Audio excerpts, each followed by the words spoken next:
Est-ce qu'on peut faire Netilat Yadayim avec un verre de plastique ou en carton? Est-ce qu'on peut faire Kiddush avec un verre en carton ou en plastique?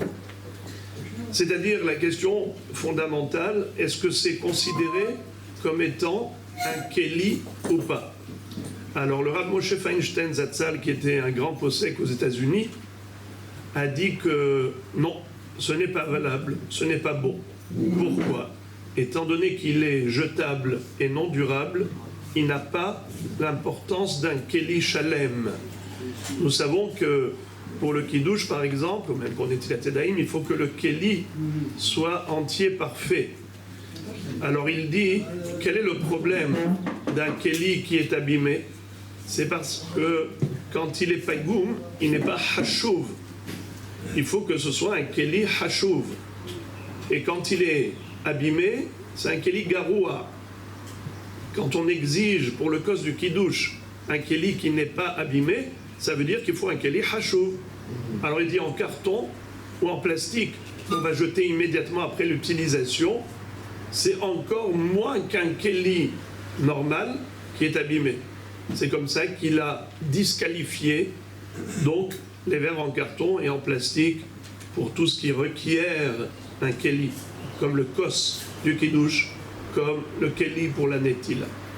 Mais le Rav Ovadia Yosef Zatzal n'est pas d'accord avec lui.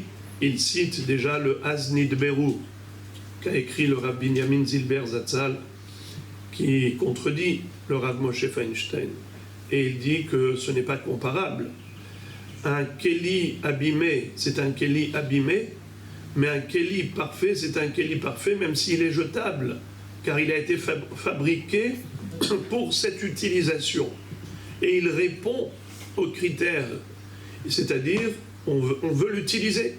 Et quelque chose qui sert à l'emploi, à l'utilisation pour laquelle il a été fabriqué, c'est un Keli parfait. Après, qu'est-ce que tu fais avec? Tu le jettes, ok. Mais ça ne veut pas dire que pendant que tu l'as utilisé, il n'était pas Keli. Donc il n'y a pas de raison de le disqualifier. Par conséquent, on peut faire Kiddush avec un verre en carton, en plastique et même Netilat Yadayim. Je voudrais juste compléter ce que j'ai dit. Certes, que d'après la halakha, c'est permis d'utiliser un verre pareil, mais ce n'est pas du tout la coutume d'Israël. Au contraire, pour le Kiddush, on utilise les verres les plus beaux en argent. S'il y en a même qui en ont en or peut-être. En tout cas, on a un din général de ce qu'on appelle Hidur mitzvah, hitna'e lefanav bemitzvot. Quand tu fais une mitzvah, tu essayes de l'embellir et tu vas choisir les meilleurs kelim pour faire la mitzvah. Donc on parle d'un cas extrême. Lorsqu'une personne se retrouve dans l'impossibilité d'avoir un beau kos de kiddush ou un keli normal, alors in extremis, il peut se servir éventuellement de ces kelim qui n'ont pas beaucoup d'importance.